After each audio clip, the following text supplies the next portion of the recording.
Welcome everyone to the dog house. Right off camera, we were just talking about some how there's been some critters around the house stalking me out. I'm home alone. It's just me and Leo. I'm dog sitting for the week. Nicky Rod's away, but there was one instance where it was late at night. Oh boy! Got home. Let me get some fruit or something before I go to sleep. I'm cutting up a melon, just shoveling it into my mouth over the counter, and it's just dead silent.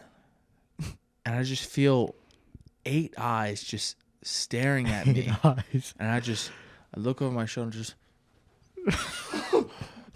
Just on your shoulder.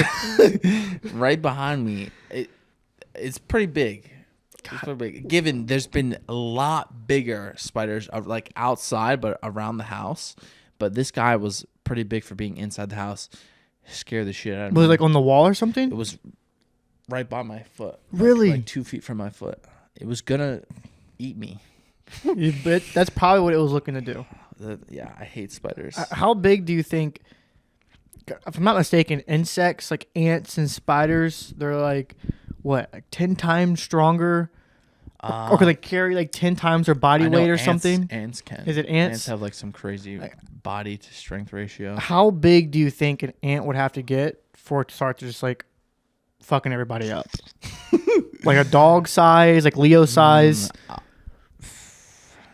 I'd say a little bit bigger than Leo, they'd be a problem. 10 times their strength. I think it's well over 10 times. I think it's well over 2. Yeah. So if they got like a little bit bigger than Leo, like that's a problem. Yeah, that's a massive problem. It's a massive problem. Yeah. I'm sure I told you about this, but back at the old house, there was there's a scenario with a spider I had, and we had a confrontation.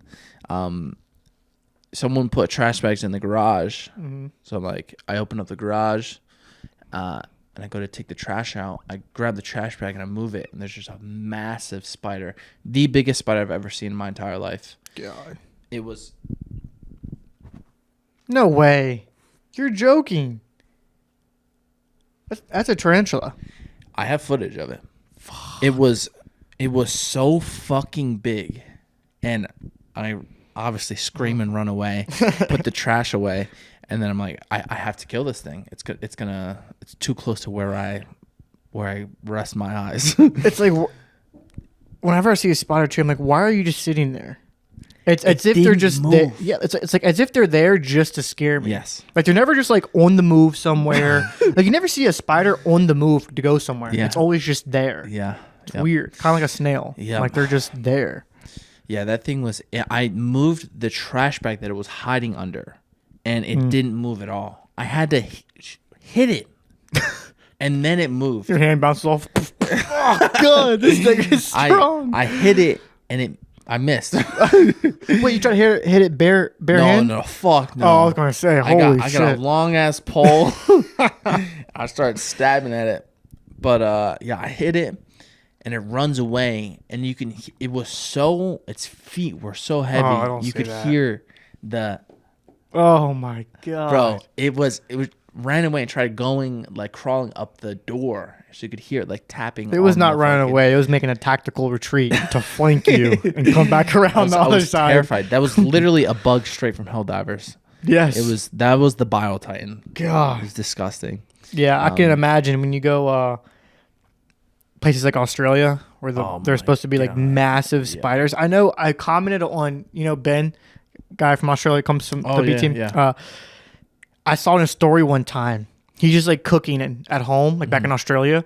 And he's like, oh, the caption on the story said, if I knew you were going to be here, I would have made 2 steaks. And he puts his camera up underneath his kitchen counter, like right next to his hip. And it's a spider like this freaking big. Massive. And he just like lets it go out his front door. I'm commenting like, bro, what? Fuck that. Yeah. Fuck like, how could it be so calm, man? I'd have been like, oh my God. Yeah. I would have ran. That's absurd. Yeah. So anyways, now you guys know our fear of spiders. Yes. Don't take advantage of that, please. Please don't. Anything with more than 2 legs, or more than 4 legs, I guess. More than 4 legs. Yeah, more than 4 legs. Scares the shit out of me. Shouldn't be alive. No, they should not be alive. There was something I wanted to talk about on this podcast because I was talking to someone about someone else was like partying when they should have been like training, and it fucked up their training for the next day. Mm-hmm. And I was like, yeah, that's not good. Yeah, that shouldn't happen. Yeah, you shouldn't party to the point where you're fucking up your sleep and then you're missing training for the next day. Yeah. And then the guy's like, oh well, I don't really know if it's bad. All these great guys are party like crazy, and they're ultra successful. Like John Jones, for example, like would like party the weekend before, and then win. He's considered the greatest of all time. I disagree with that immensely. Yeah. And I brought up I sent you a video about this. The law of accumulation. The credits and debits stuff that you saw this. Yeah? Elaborate on that. Yes. That's a good way to explain that scenario. So essentially, the law of accumulation is just it's relatively simple. If you're not clearly everyone has their goals and just whatever you want to achieve, whether it's short term, long term, you have these goals that you want to achieve, and in order to do so, you have these things that you have to do. If I want to be an ADCC champion, I have to train every single day and lift every single day and do this every single day and eat clean leading up for however long it takes for me to become this person I want to be. And if I'm, for example, partying or doing this or doing that, and it's taking away or like distracting me from what I should be doing, like if I go out and I party and maybe I'm not drinking or doing drugs or doing whatever, but I'm still like missing sleep, so it's affecting my training for the next day, that is not good, obviously. That is what we consider a debit. That is taking away from you getting closer to your goals. So like, and doing things like going to sleep on time and going to training on time and as you should, that's a credit. That's credit that's getting you closer to your goal. It's pretty simple. So if anything that you're not doing to get you closer to your goals, credits is a debit, and it's taking you away from your goals. Yeah.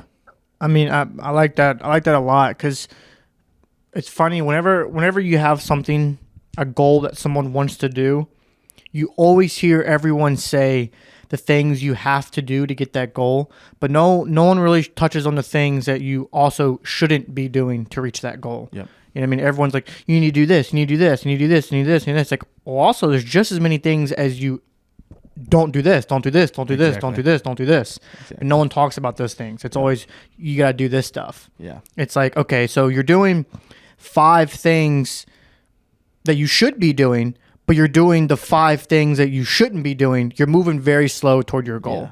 Right. So it's like you're just stagnant. You're just staying in the same place. So if you're doing 5, 6 things that you should be doing and 0 of the things you shouldn't be doing, then you're moving pretty fast. Right. So it's a balance. It's got to be at bare minimum. It should be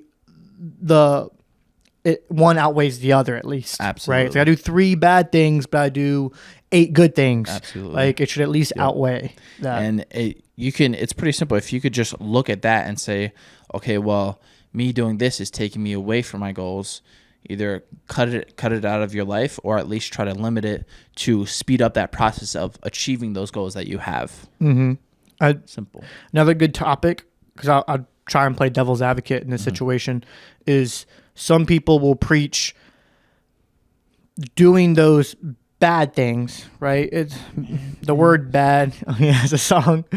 I guess bad could be different for each individual person, but doing those bad things, some people preach helps them because maybe it helps me relax. Maybe it helps me not think about the competition coming up in a month. Like psychological stuff. Yeah. So in their head, they've made up logical reasons on why this helps them. Yep. And so I guess the two questions I want to pose is, one, do you think in some people's situation, the bad things they're doing that helps them, they can find something else that has that same effect on them that's not as bad.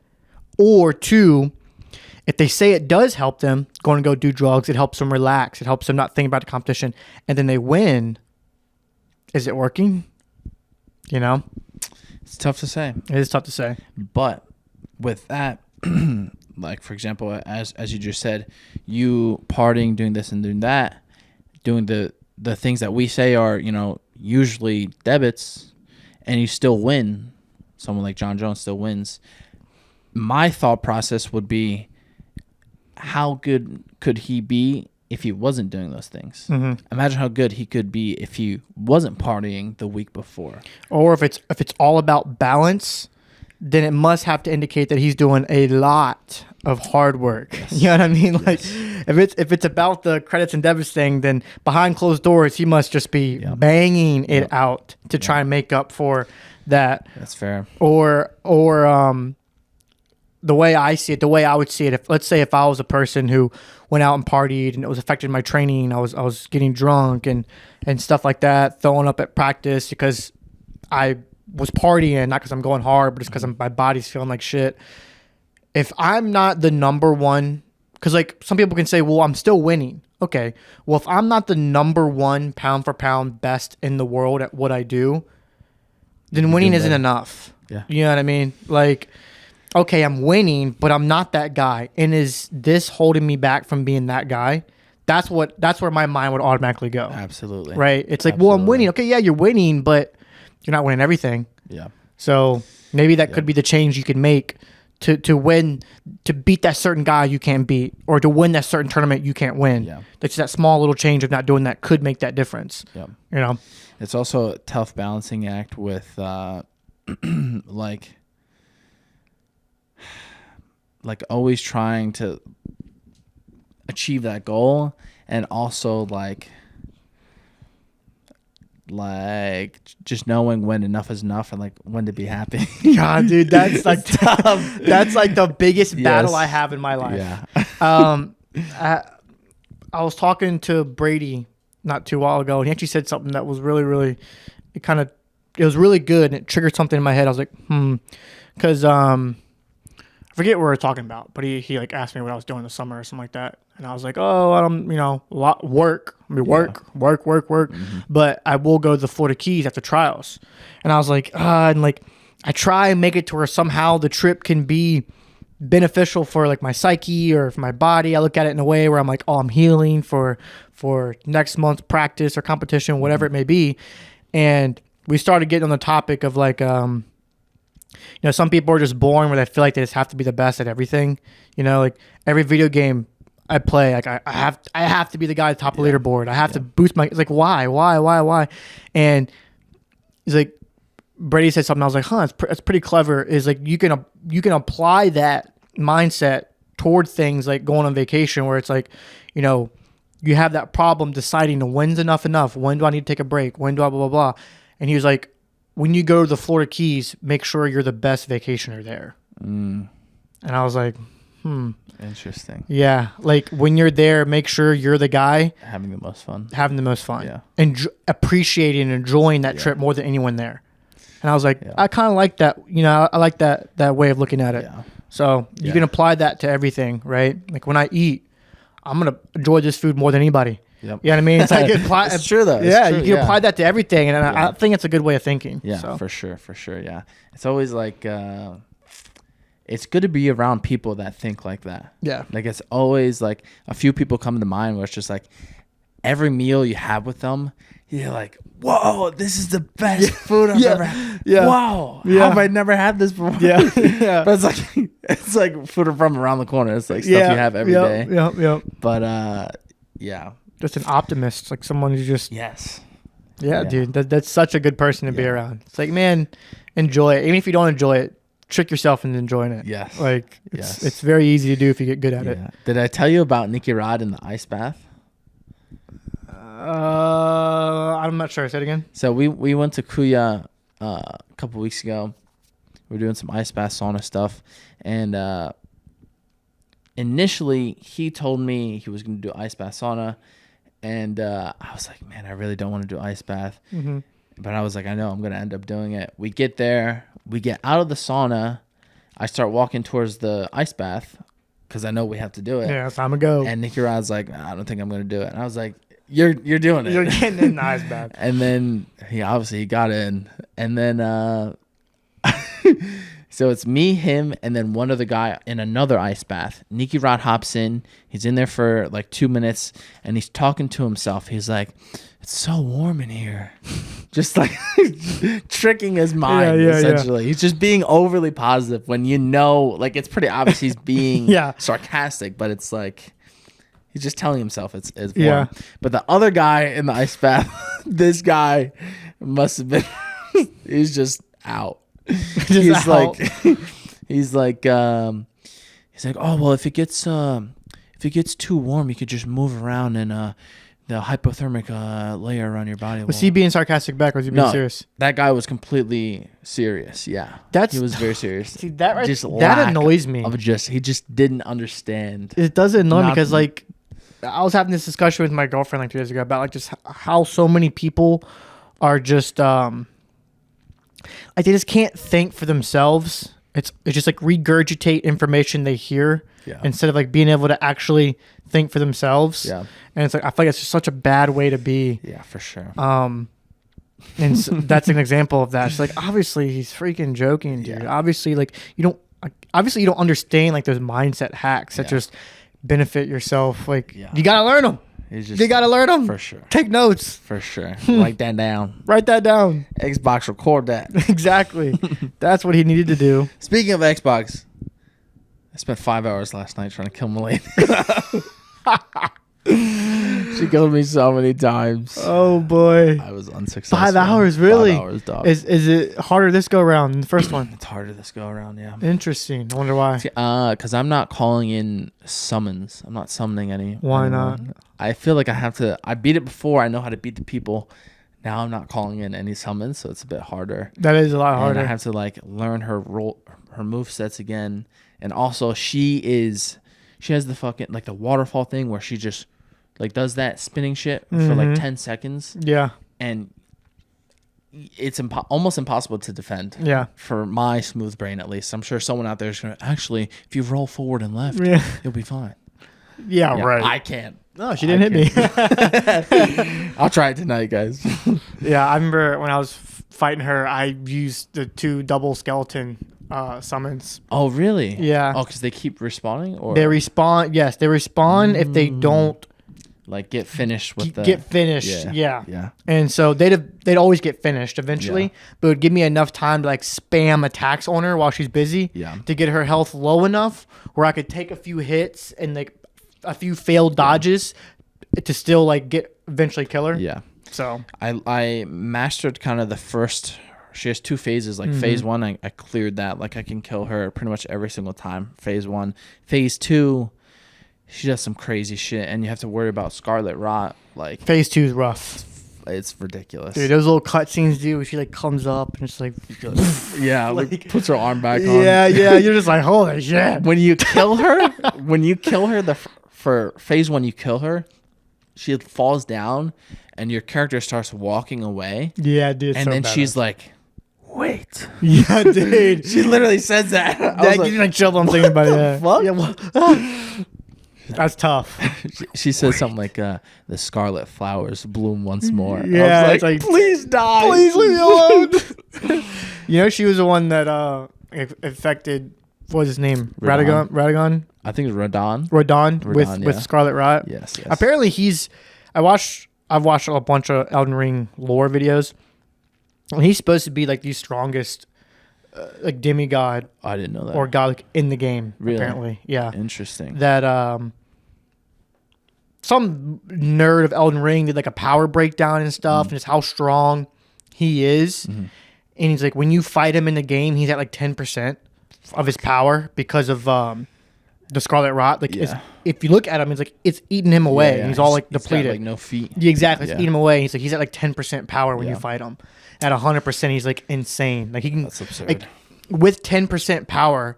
Oh, that's what the video is talking about. You know how he like lets the stars fall? Mm-hmm. Oh, is it holding them back, right? He's holding them back forever. Like, he holds back all the weight of the stars at 10% power while still fighting you. Yeah. He's able to like use the other 9% of his power to hold back the stars and still fight you. Yep. And then the guy was breaking down like at 100% power. He'd like wipe everyone. Yeah, like that's pretty crazy. I think him and Melania fought, but like what happened? So Melania technically won. I think Melania killed herself to kill him, but it didn't kill him. It just now like infected him with that scarlet rot.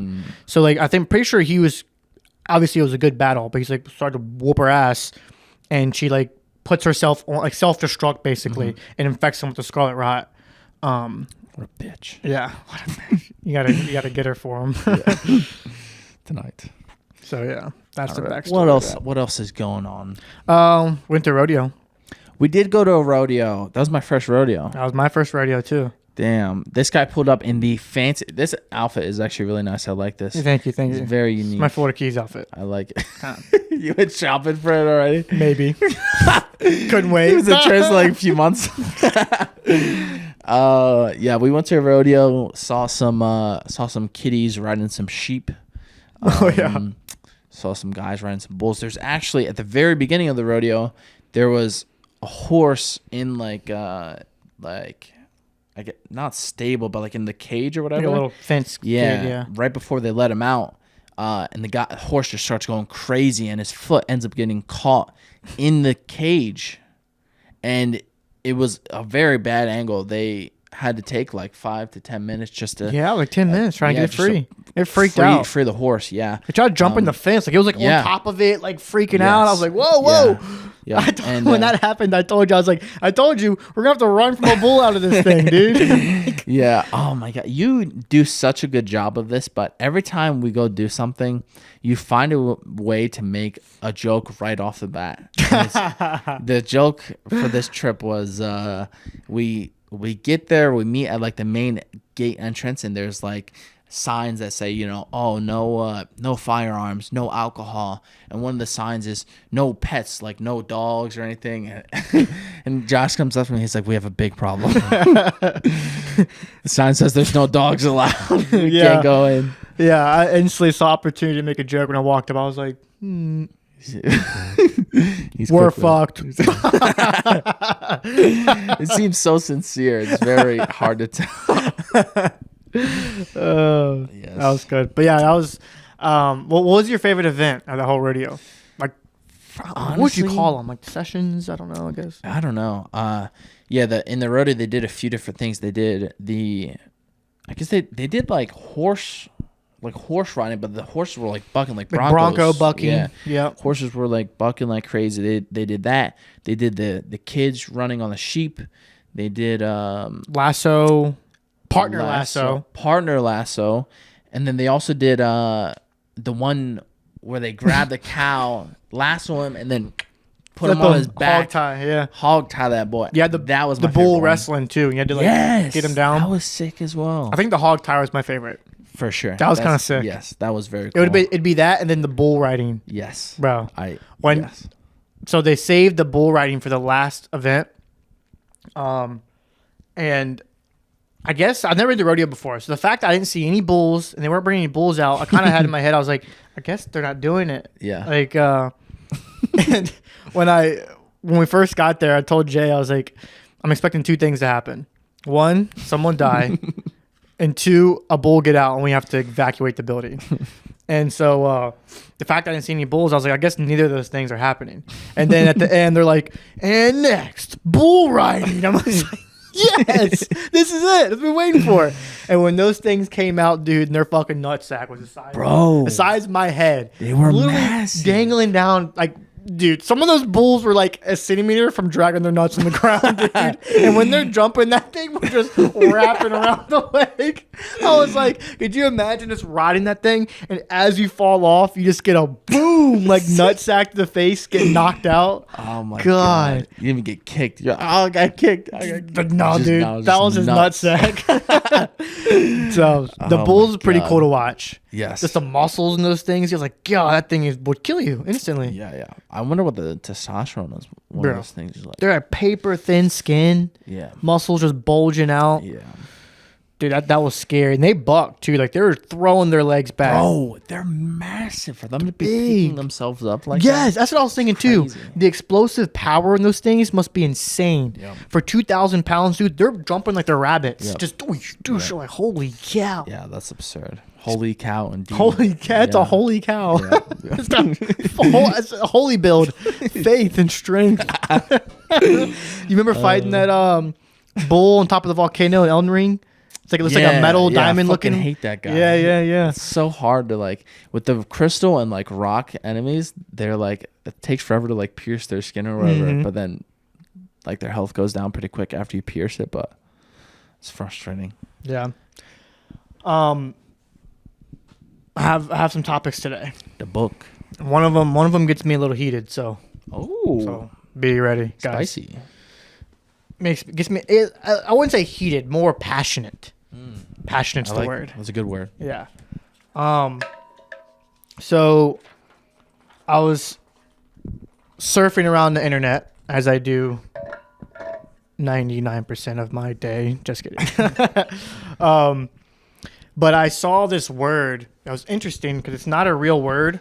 It's like meaning it's not in the dictionary, but it's starting to become a word that people are using, and it's trending to describe kind of what we talk about and what we do in this podcast. And it's called selfology. Selfology.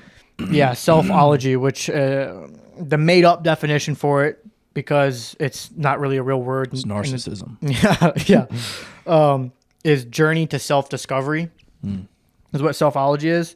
So I was like, what's this selfology shit? Like, let me make sure Dr. Weiland will decide if they're getting this correct or not. So I searched up selfology and started reading about it. And I saw some good things, and then I saw some articles where they were going down a road that was pussified, is how I should put it. Pussified. Yeah, I don't know if that should be bleeped bitch made. Yes. Yeah. I don't know if bleep that out, if it offends some of y'all. But that was the route. Right? It was like selfology was like, you know, like, how can I put this? You know what I'm going to say. It's very soft, right? It's like, you should be okay being fat and confident with, listen, if you have no reason to be confident and you have no real reason to think you're good looking, then you're not confident, you're not good looking. Like, it's that simple. Amen, brother. Yeah. So there was a route that kind of went down there, and I was like, I don't like where this is going. And then there was a route that I was like, okay, this is more like what we talk about. So I wanted to touch on that and make sure the right philosophy behind selfology is getting out there into y'all's head and y'all's mind. So the dogs. So it actually benefit y'all, right? For people to tell y'all that everything's okay and you're okay, it's harming you. Because if it's not okay, then it's not okay. You need to fix something. But so I took down some notes. And it was like selfology is kind of broken into self-reflection, which is a huge one that we've talked about before. And remind me about self-reflection. I got to tell a story. Mindfulness, so meditating, breathing, trying to like understand your own mind. Self-acceptance. Now, before you think self-acceptance is accepting you're fat and thinking you're pretty, or accepting you're fat and you think you're Jayrod, what it really means is acknowledging your strengths and weaknesses so you can fix them. Right? You have to accept you're fat before you can not be fat anymore. Yes. So don't accept you're fat, or don't accept you're dumb or ignorant in a certain topic. Don't accept it and then do nothing about it. That's not self-acceptance. Self-acceptance is accepting it to a point where you now know how to change it. That's what it really is. So that was another building block. It's very important. Yeah, very important. And then lifelong learning, meaning you should always be learning something throughout your whole life. Right? At some point, you should never be stagnant in improving your intellect. Like, you should always be learning and improving your, your IQ, or in some way. Right? Learn something new. Don't get comfortable. Like, if you're black belt in jiu-jitsu at some point and you're the best in the world, find something you're not the best at and try and get good at it. Right? It's always good. Dirt bikes. Beating Elden Ring bosses. Exactly. If it's taking you 5 hours, you're not the best yet. You got some issues. Got some work to do. So anyway, selfology was a topic wanted to touch on that, right? I was like, I kind of like how there's a word to kind of put to what we're talking about to make sure the definition or the ideology behind the word is correct. Selfology. Yeah, selfology, improving oneself, but improving, not doing nothing and thinking you're perfect and stuff. Yes, improve yourself.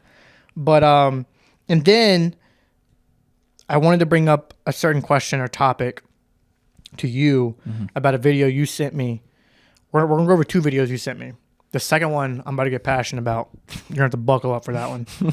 2, the first one is gonna be about willpower.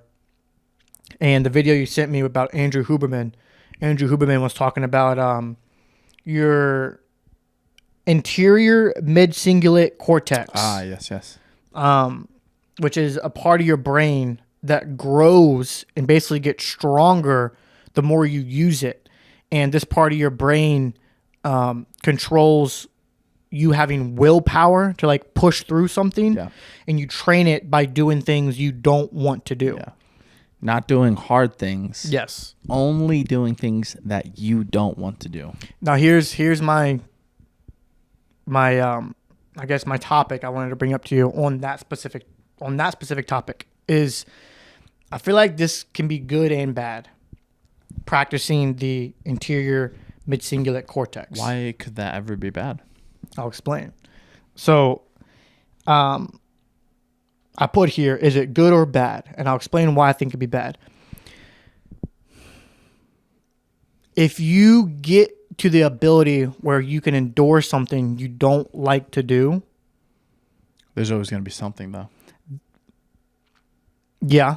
But I guess an example would be, let's say you're used to being pushed around. Mm-hmm. You're used to being stepped all over. Mm-hmm. And you just get good at enduring it. So that part of your brain gets really strong with just pushing through shit you don't like. So instead of changing things that you don't like, you get used to just pushing through it. Like basically working a job, like me working at Chipotle. Yeah. Right? It's like, I really don't want to go to work. But because I was a wrestler, half of my career was me doing stuff I didn't want to do.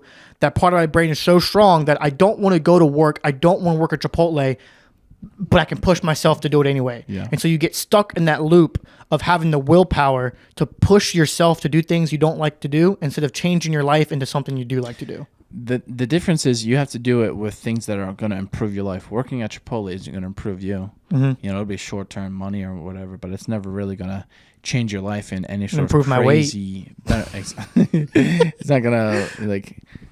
Why is my mother calling me? Uh-oh. Should you answer that? Absolutely not. We made a deal where I call her. She doesn't bother me at all. I'll call her when I'm free. Here she is calling me. Mom, come on. Now she distracted me. God damn it, Mom.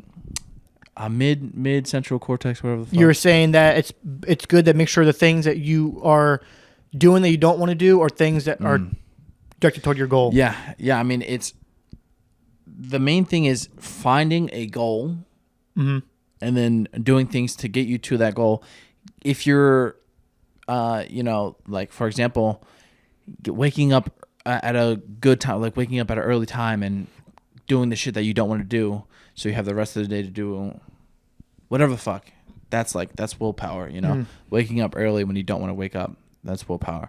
But waking up early I'm not telling you guys to quit your jobs, but for a job that, you don't like or isn't going to, And you're in a situation where you can change it. Yes. That's the thing. If you're in a situation where you can change it, but you just can't make that first step, then it's on you. Yeah. You know what I mean? Yeah. But if you're in a situation where you can't change it, then obviously you got to do what you got to do. Yeah. You got to find different ways to make yourself happy, blah, blah, blah. Yeah. But if you're the person who you can make it change, then the finger's pointing at you now. Yeah. For sure. And I feel like most times you can make that change, even if it feels like you don't have time. Like there are plenty of people that find a way. Nick Mattia. Nick Mattia. A full-time nurse. Full-time job. He comes into training. I think he trains twice a day definitely once a day, every single day. But whenever I go into like a night class, he'll always be like, I'm like, damn, dude, you do 2 sessions a day? Oh yeah, he does the fundamental class, like yeah, JB's fundamental. Yeah. So like he's always training, and he has a full-time job. This guy, he can medal at trials easily. He is on the cusp of being a very high level grappler. He is a very high level grappler, but the world will soon see it very soon. I think at trials he's going to have a very good run. Everyone's going to be fucking surprised, except for us. Yeah, except for us. But yeah, he's very, very talented, but he's gifted and whatnot, but he's a he has a 20-pack, but hard-working fucking man. Like, he works so hard. He has a full-time job, comes in, trains every day. Diet is crazy. He's cutting to 77. He's shredded. He's always shredded, but now he's cutting to 77, so he's even more shredded. Yeah. Somehow he got bigger. His shoulders are wider and shit. But yeah, he's going to do very, very well. Yeah. It's just a perfect example. It's an example of someone who finds time. Yes. You can find time. The willpower. The willpower to find time. You get home from work and you're like, I'm too tired. I just worked an 8-hour shift. I don't want to go and train. People like Nick Mattai are doing the same thing and training. Yep. So just go train. All right. Well, I guess that kind of explains that. So yeah, I guess it is a double-edged sword. So your answer is more so if you make sure you direct it in the right direction. The direction of your goals. Yeah. Chipotle isn't going to get you, I mean, maybe it will, but maybe it will. Maybe it will. But if you have, pretty big goals, which I'm sure most of you do, most of the times Chipotle isn't going to get you that LC500, that Ferrari, Yeah. I'm going to hold it some, okay? You have to put it all the way in. Okay. Just breathe out if... Mom, can you just do it? I know I shouldn't curse in front of my mom, but cauliflower ear sucks. I use Caulibuds ear magnets. I really wish I would have had these magnets, but my ears were messed up. These keep my cauliflower ear at bay. They're the original and best quality cauliflower ear magnets on the market. Step 1, drain your ear. Step 2, pick your buds. Step 3, put them on your ear. Make the right decision. Invest in these Caulibuds so your ears don't look like chicken nuggets like mine. Check them out on Amazon or Caulibuds.com. Add ears. Train with your buds.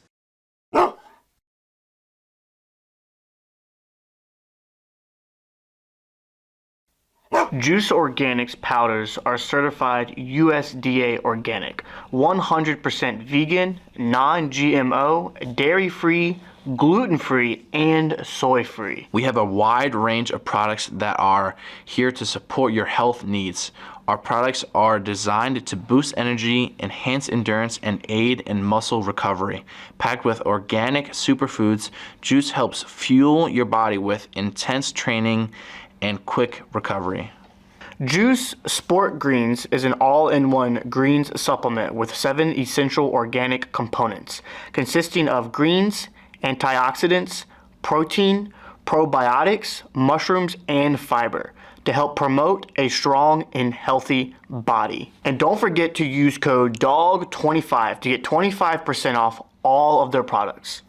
Check out Petwear code today for a personalized touch that your furry friend will love. Trust me, you won't want to miss out on this. Happy tails, everyone. Use code DAWG20 for 20% off. Exactly. But this snack time. Oh, yeah. Your boy is hungry. I was going to make you... I've been making this thing. Let's eat this first. This is just like a fruit snack. We don't have many snacks around the house. We usually have like dried fruit and stuff, but this is like a fruit bar. This one I have is strawberry banana. What's that one? Like raspberry something? Raspberry lemonade. Yeah. Pretty good stuff. I carry it around me whenever I'm feeling like depleted and low in sugar. I felt like trash this morning, so I had 1 or 2 of those. But it's just like That was good. That's good, yeah. Damn, that's good. Yeah. I think it's pretty clean as well. Let me check. Here's the Yuka app. It doesn't have the... Wow, this is actually good. I am cutting weight right now, guys, so everything's kind of good to me. But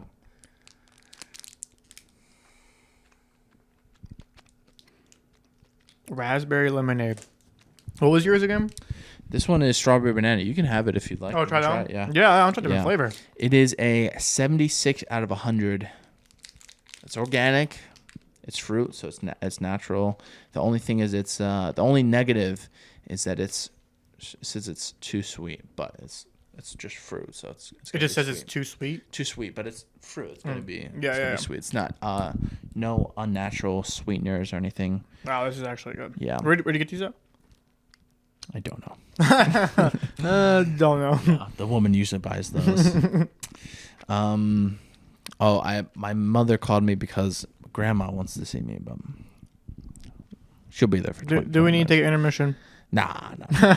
She'll be. I talked to grandma last night. Grandma, we better talk to your grandma. I was gonna mention something. Oh, you told me to mention self-reflection. Oh, yes. And fuck, I was gonna mention something else. Well, let's hear your self-reflection story. Okay. Oh, you told me the first thing, and then there was a second thing you were gonna say, or was that? I have a lot of things. We're jumping ahead. First, since you gave me a snack, let me just throw out a movie real quick. Yes. And my topic today kind of a little throws into the movie a little bit, but Oppenheimer. Mm-hmm. If you haven't seen Oppenheimer yet, really good movie. Have you seen Oppenheimer, Jim? God damn it. This is the bomb one, right? Mm-hmm. What's so special about this? Oh, good movie. Well, one, the actors, top. You have Robert Downey Jr., Cillian Murphy, all these big time actors. Mm-hmm. They're really good actors, and the acting is really, really good. But so I really, really like this. Good snack. Why I like the movie a lot? Because just how passionate the main character is about just his art and what he's doing. He's smart. He likes making philosophy behind just making bombs and stuff. I love it, dude. The movie's so much passion in it. Yeah. And I love the best scene out of the whole freaking movie. I saw it in theaters, by the way, so that shit had me rock hard when watching the scene, dude. But there's a scene where he's like in the classroom, and it's like young Oppenheimer when he's in college and stuff. He's like traveling the world trying to learn from the best teachers. And like that I can appreciate. Like that's what I did with jiu-jitsu. Come out here and try and learn from follow the best people and learn from them. Mm-hmm. Sit back, shut the fuck up, let them get you better. They know more than you. Yep. Like seek them out. And so I could appreciate that part in the movie. He's going out trying to look for the best teachers, and he comes to this one teacher, and Oppenheimer, he's like a little crazy, and so like he's messing around with this element that he's not sure if it kills someone or not, and he wants to know. So he injects his teacher's apple with it. Oh shit. Yeah, and this is all based on a true story. Fuck. Yeah. And like he goes back to his dorm, he's like thinking about it, and he decides like not to test it in the teacher. So he runs back to like take the apple before the teacher eats it. And when he's there, it's like these two professors that are talking, like super renowned professors, and they're into music. And I think Oppenheimer's taking like a music class at the time or something. And Oppenheimer says some sort of comment about music. He's like, "Oh, I know how to read music." And the teacher looks at him. He goes, "I'm not asking you if you know how to read music, Oppenheimer. I'm asking you if you can hear the music." And when he says that, dude, I just love that scene because like Oppenheimer takes the apple and like it's like a funny little scene because like the teacher's like, "Hey, I want that apple." And he's like, "Trust me, don't eat it." And then he goes back in his dorm and he goes to go to sleep and he starts dreaming of how to make the atomic bomb. And like this music comes on. Just like this music that just makes your skin crawl, dude. And he starts just like hearing the music. Yeah. And he's like seeing how to make a bomb. And he can't sleep at night because he's just like, dude, it's so much passion in it, dude. I was like, wow, I love that movie, dude. So you need to watch it. It's good. It's good. I've heard a lot of people talking about Dune as well. Oh yeah, Nicky Ryan was talking about it. Yeah. Everyone says Dune's really good. Yeah. But I've seen clips of it. It looks pretty entertaining. That line is from Oppenheimer where he's like, when the bomb drops, he's like, when he's like, "I've become death, the destroyer of worlds." Oh, really? Yeah. That's a quote from Oppenheimer. Oh, wow. That's pretty tough. That's sick. That's That's like tough, a dude. final Yeah, dude. boss. That's like a final boss shit. But I don't know why that those words just hit me in the gut when he was like, I'm not asking you if you can read music, Oppenheimer. I'm asking you if you can hear the music. Interesting. I just love that. It's like anyone can do anything, but are you passionate about it? Can you hear the things that other people can't hear? Yeah. Can you feel the things when you go to bed? You dream about it. And you're hearing the music. You just can't read it. You know what I mean? It's like, God, I love that. Yeah. Good movie. Yeah, there's a lot of people like, so I guess kind of tying jiu-jitsu into that. There's a lot of people that just kind of miss like or just can't like find a way to move their bodies. Like we know how to move our bodies, right? We knew how to move our bodies. Like, oh, you mean like naturally? Yeah. Naturally, just being able to control ourselves, and then in turn controlling other people. But a lot of people just like miss it. Like I don't know. Like a lot of people just can't retain it, and it's almost frustrating trying to teach people like this. Yeah, because it's just like it is frustrating. A lot of people just don't have it. Don't have it. But it's funny you bring that up because like some of the warm-ups Jayrod does before class, and I've been doing them since I was in 4th grade in wrestling, and I'll do them sometimes in my classes at King's MMA. I teach all my classes out there. And some people will act offended by it when, they're paying to come learn jiu-jitsu, right? And then for 10 minutes you have them doing cartwheels and back handsprings and stuff, and they're like, warm-ups are a waste of time. It's kind of like a jiu-jitsu culture to be like, it's a waste of time to do warm-ups, blah, blah. I'm like, okay, this isn't about necessarily warming up. Here in fucking Texas, you warm up by walking to your car to the fucking gym. Yep. All right? It's about knowing how to manipulate your body. Yes. In very dynamic ways. Absolutely. So you come here and you're asking me to teach you a super duck, but you can't do a fucking cartwheel. Yeah. We need to start off first by you learning how to do a cartwheel. Yeah. What does that do? It's teaching you how to manipulate your body while in air, mid-air, on one arm. And that's very important when learning moves. Yeah. So in my classes and stuff, for warm-up, we do cartwheels, we do stuff like that. And it's not necessarily to get warm. That's just a side effect of it. But it's you just getting used to knowing how to use your body. And then we take baby steps closer toward moves that now when you do the move, it feels a little more natural. For sure. But people like us, fortunately, that learning, that feeling of how to use your body was already instilled in us from birth. Absolutely. And that's how I came out the womb. Just back handspring. Whoop-ah! But me personally, I use that to that's how I tell myself whatever I do in life, it's going to be revolved around wrestling and grappling and martial arts. Like that's how I know that's what God put me here to do, or I would not be knowing how to do this naturally. You know what I mean? Like I was born with this natural ability to know how to manipulate my body. Yeah. That wasn't purely by accident. Yeah. What do you have to say about the people that are like maybe not as like flexible and stuff? Like I feel like a lot of people get more flexible. No, just get more flexible pretty much. A lot of people like they ask me how flexible I am. And they're like, "Oh, how'd you get so flexible?" I'm like, I don't know. I'm just kind of like this, but it would make sense. I'm this flexible because I do this every day. Yeah. I do these things every day, but there's not like extra stretches that I do. Like I'll like sit in like frog stance for a little bit. I'll move my knees around like that, limber up, and then. I mean, everyone's a product of their environment. So if your body is constantly put in an environment where it's being twisted and pulled and this and that your whole life, like you're just going to naturally be more flexible than the person who does jiu-jitsu once or twice a week. Yeah. Like that's I get out of my car, both my hips. Yeah. It's not flexible. It's broken. I'm broken. I'm able to bend a certain way because something's broken there. It's not this dexterity. It's just injury. Injury. Yeah. But okay. I just remember what I was gonna say. Say it. The guy in the this is Elden Ring talk. The guy in the Land of No Time or whatever, the tornadoes, the final boss. When you kill his first phase, you like kill his first phase. the thing he says when he like hits his like hand, like the jewel in his hand. Do you remember this? He says, "Death become my blade once more." Oh shit! You remember that? I don't remember what he said, but I remember him that transition.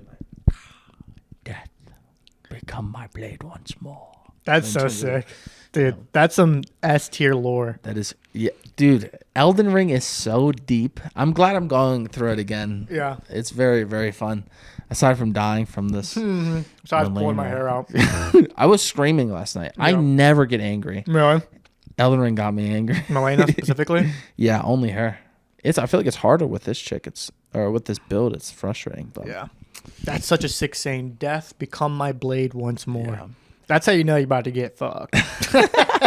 That's when you pause the game, you save, and you turn it off for tomorrow. God. Yeah, amazing. That's game. so sick. Death become my blade. Do you have one you like more, raspberry or raspberry? Raspberry, really? Interesting. This is really good, but raspberry is just that good. Oh, something else I was gonna tell you. Spill it out. So the snack. Did I tell you this snack? Whatever.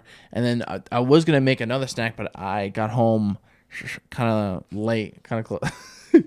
Is it good? Yeah. Good. I got home kind of late, so there wasn't enough time to cook it. But I've been doing this thing.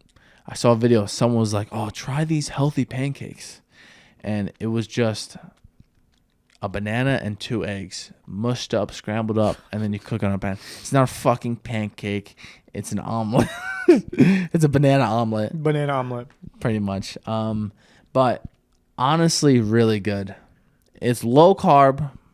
It's no sweets or anything. Obviously, like sweet from the fruits and stuff, but no like artificial sugars. So banana, 2 eggs, mash it up. You like it? Any sauce or anything on it, or just that? I'll put some like a little bit of honey, Ooh, some berries, honey. I like some the sound cinnamon. Of that. Ooh. It's good. Right down the pipe. Yeah. It's amazing. I've been eating that. Some days I have it twice a day. I can't help myself. Really? Yeah. Yeah, the organic eggs are too expensive. I got to slow down. I'm gonna try that. You should. Yeah, it's good for you. You're cut. Yeah, I'll try it. After trials, I'm gonna hop on the raw milk. Oh yeah, yeah. That's good as well. It's like super creamy. It tastes like it's straight from the tit. It's like How do you know? it's like what's it like? It's like comparing 2% to like whole milk, and then whole milk right to raw milk. It's like another step up. It's amazing. Good stuff, guys. Try raw milk. It's good for you. Don't believe the lies. Pasteurized milk is unhealthy. No more pasteurized milk for y'all. Yeah, it's not good for you. Well, Jayrod, why is pasteurized milk? I'll tell you why. Pasteurized milk is not good for you because they take all of the good and bad bacteria. Pasteurized is like they boil it or whatever, get rid of all the bacteria. But the raw milk has all the good It's 180 bacteria. degrees for 15 seconds. Whatever that means, yeah. But the raw milk still has the good bacteria in it, so it's good for you, good for your gut health and whatnot. But why would they possibly pasteurize the milk if raw milk is good for you? Well, they told you raw milk is bad for you because the living conditions in the cows that we're drinking the raw milk from are much healthier. They can do whatever the fuck they want. They roam, do whatever they want. But the cows that you're getting your pasteurized milk from is unhealthy living conditions. So therefore the milk that would be raw, they're pasteurizing it, would have like very bad bacteria and could possibly be unhealthy for our consumption. So yeah, I heard too, like raw milk, it only gets the bad idea of it being bad for you because the actual milk itself is not like dangerous. It's the fact of how they get the raw milk, since it's not pasteurized. If like the cow's tits infected or how they handle the milk, it can it can get bacteria in it. Like the milk itself is not bad. It's if it's handled improperly is what makes it bad. And so you have to ask wherever you're getting your raw milk, like your farmer's market, whatever, like what their, I'm getting this wrong, but it's like their CPU levels or some sort of levels. They'll know what I'm talking about if you ask a farmer's market. And it's like they get graded from 1 to 10 on how like what picks up on the radar in the milk. It's like bad or something. If it's like 0, 1, or 2, it's like clean. Like, so if you can find a farmer's market where it's like 0, 1, 2, maybe even 3 around that range, it's like dude, like I looked up the stat. You have a higher chance of dying in the car ride to go get your raw milk than you do having to go to the hospital from drinking raw milk. Interesting. So guys, get your raw milk. Get your raw milk.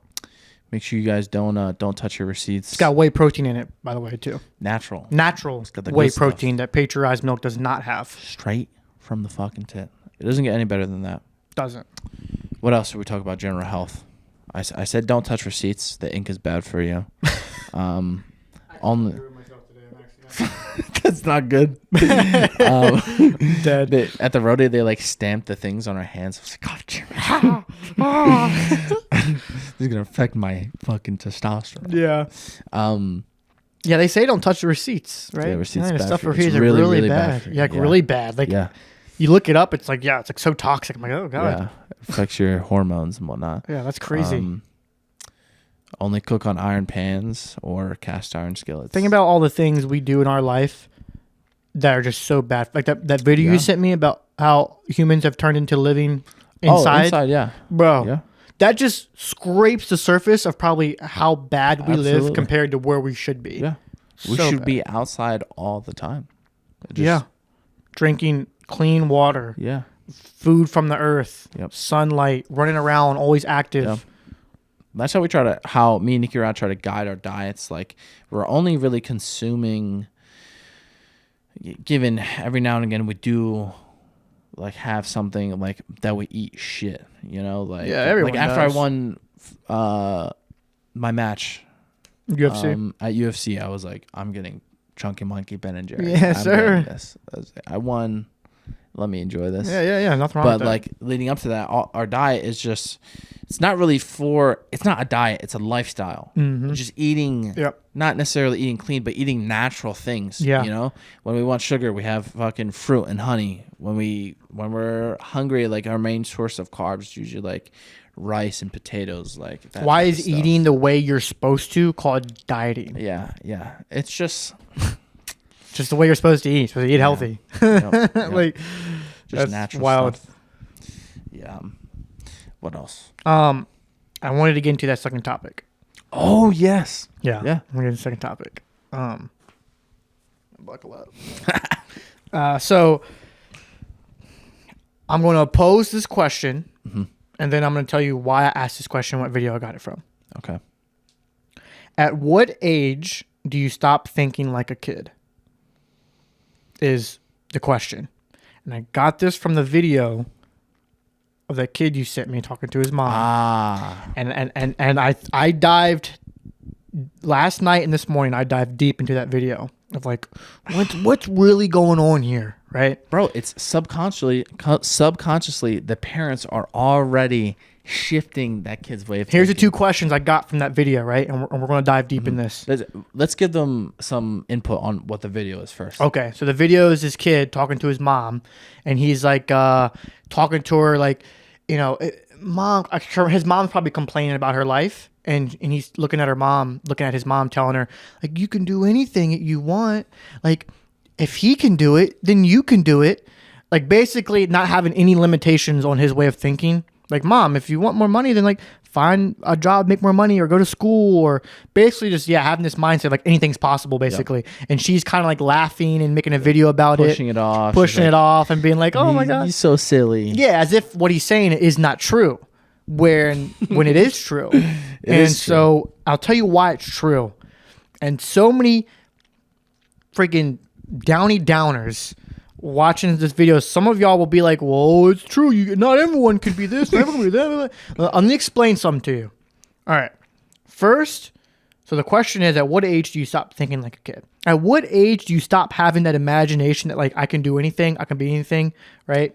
It's like, why when you're 6 years old, like, oh, what do you want to do? And they're like, oh, I want to be a brain surgeon. I want to be an astronaut. Yeah. Blah, blah. And then you end up working at Walgreens. Yep. Why did that happen, right?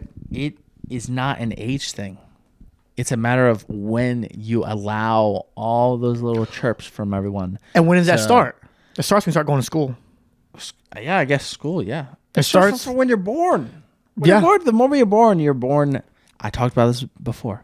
You're born to relent. Yes. You're born to relent. That's what I said here. I said, why are we born to think anything is possible, but told we are wrong?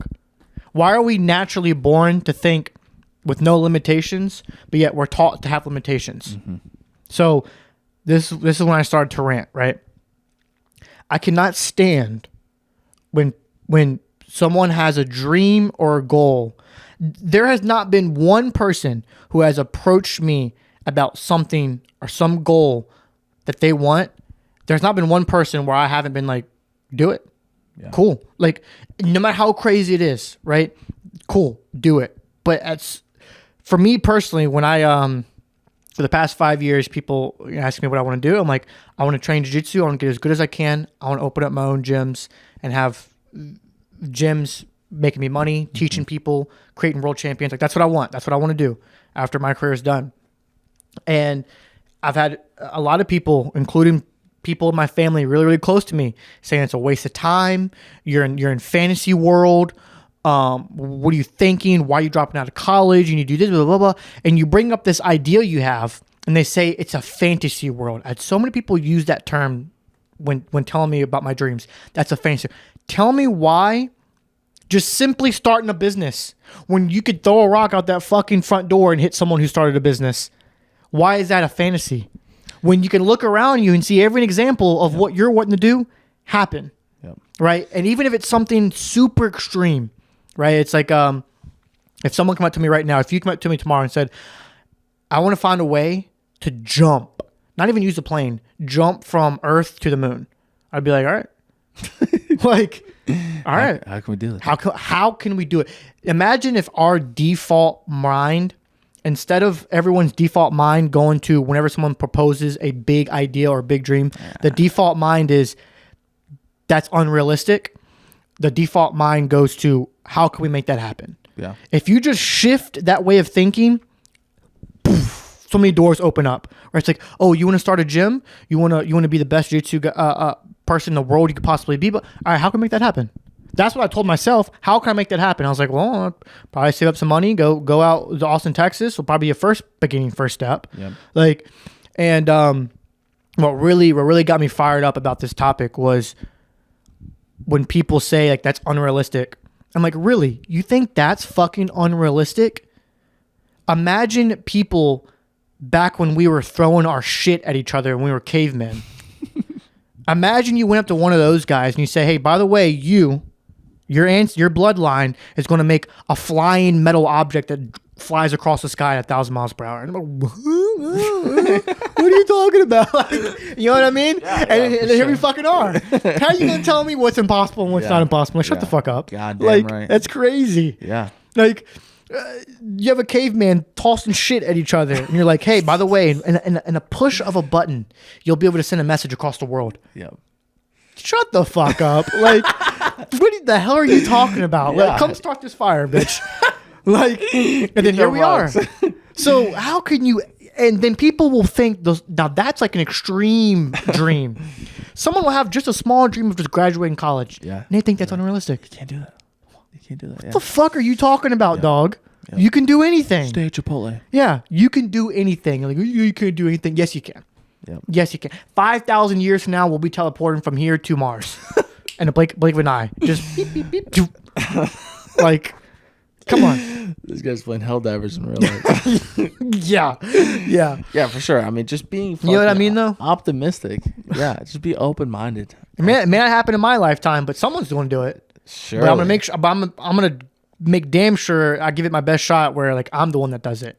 You know what I mean? Like you can just if I can see especially if I've seen someone else has done what I'm trying to do, then there's no reason why you should think it's impossible. Absolutely. That's insane. Yeah.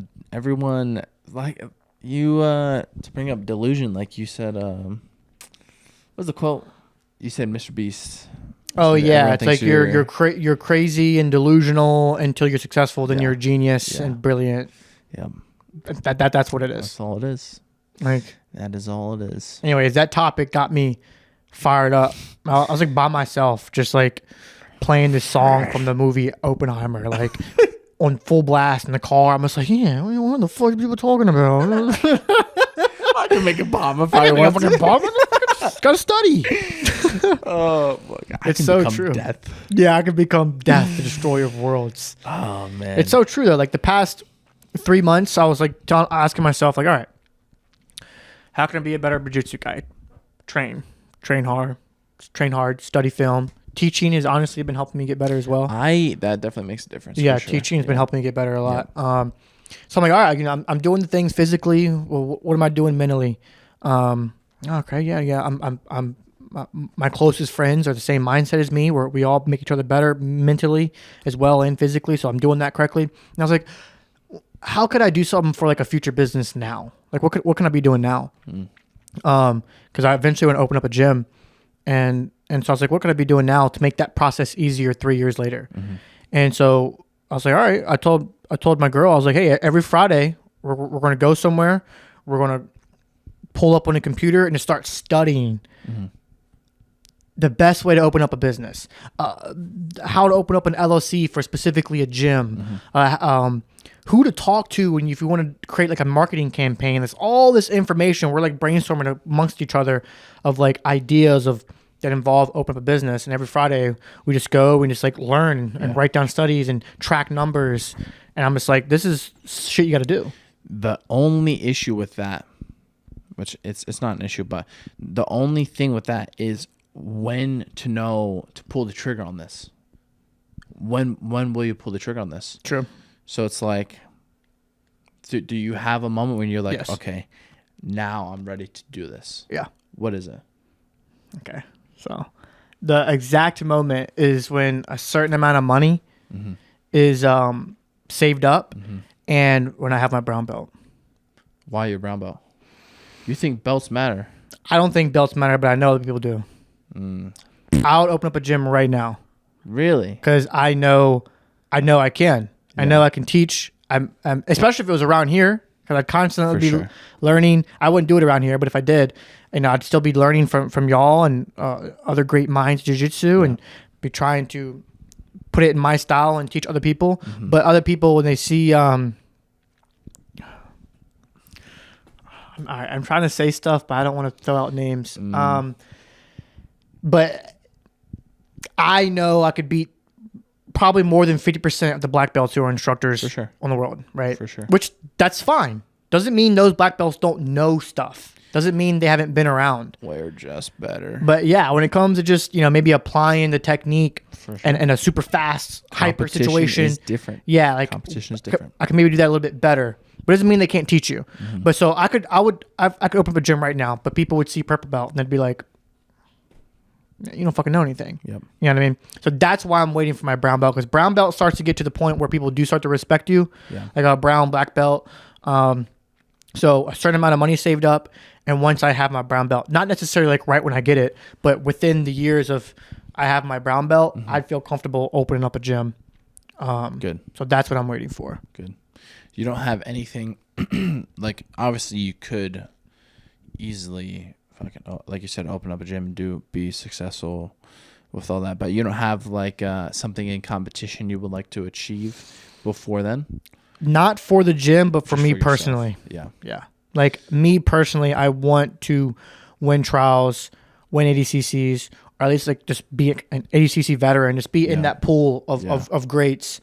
Yeah. Or, just beat certain big names I have on my radar. That's when I say I've beaten them. It's all just personal ego stuff. Yep. But as far as the gym itself, a lot of that stuff doesn't really matter when it comes to opening up the gym itself, but it matters to me personally. Yeah. So, That's good. yeah.